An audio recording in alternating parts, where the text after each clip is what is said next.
Do we have to close our eyes? Do we have to kneel? Do we have to fold our hands? Do we have to put our hands in the air? Right. What was the other one?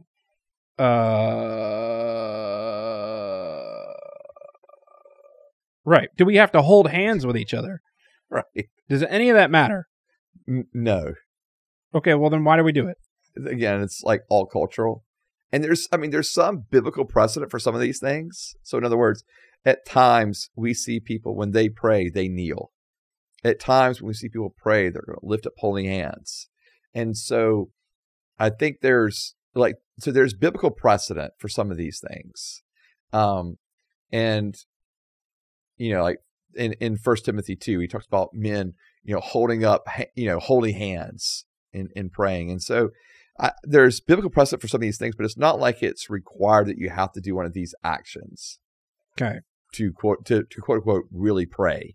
Well, that verse that you read said, "Go home and don't do it out in the street." Oh, okay. Yeah, the one that you're talking about. So are there things that matter?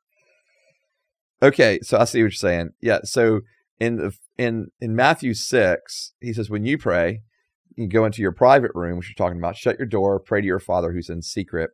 Your Father who sees in secret will reward you. When you pray, don't babble, with many words. Hey, God, don't tell anyone, but I want a new Xbox. Right? Yeah. In secret? In secret. Yeah. So what he's actually saying, Jesus is saying is, hey, you don't have to be like these. You don't have to be like the ones standing out there praying. You can pray, and when you pray, you can actually talk to God. This is pretty powerful because this is saying you can talk to God like on this individual level as a father, getting back to the relationship aspect. You can talk to him as a father relationally, and that's what the whole kind of point of what Jesus is saying here.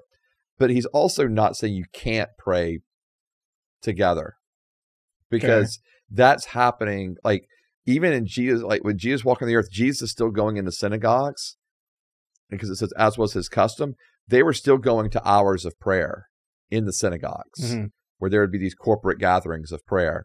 You see in the New Testament in like Acts 1, Acts 2, Acts 4, maybe we'll cite some of them later, where they're actually praying all together as a community. So it's not saying you can't pray out loud together, but it is, so it's not like you have to go home to pray. But what Jesus is saying here is more than just the location. It's about like what's going on in your heart. Like, what is your motive for praying? And I'm not saying that you can't talk to God and be just mad as hell. I mean, sure you can. Hence the screaming. Yeah, if you're screaming, so be it, because you're mad, you're upset. I mean, I've done that before. I can remember a time when I'm just letting God have it because I was so upset about something. And God can take that, and God can settle my heart and handle what I say. But yeah, I think a lot of things you were talking about, like all these different things, it's just really cultural.